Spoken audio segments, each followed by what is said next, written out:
नमस्कार, रिया शेअर मार्केटमध्ये तुमचे स्वागत आहे। खूप दिवस झालं मी व्हिडिओ केला नाही।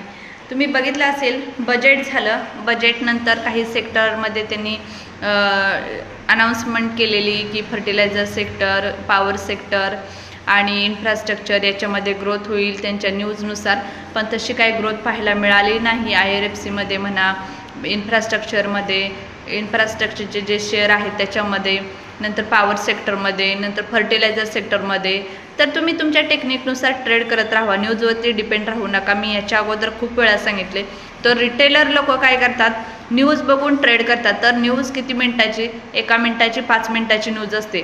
तुम्ही तिथे एक्झिट होत नाही, कायम तुमच्याकडे तो शेअर राहतो। न्यूजचा इफेक्ट फक्त 5-10 मिनिटापुरता होतो, न्यूजचा इफेक्ट कंटिन्युअस होत नाही। त्याच्यासाठी रिटेलर लोकांनी तर कधी न्यूजवरती डिपेंड राहून ट्रेड करू नका, ही सगळ्यात मोठी चूक आहे।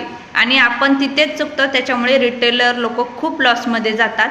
आणि हे आता बजेट बघितलं तुम्ही, तर बजेटमध्ये खूप अनाउन्समेंट केले काही सेक्टरसाठी, पण मला वाटत नाही की त्यांनी अनाउन्समेंट केली तसे त्या सेक्टरमध्ये काही ग्रोथ झाले।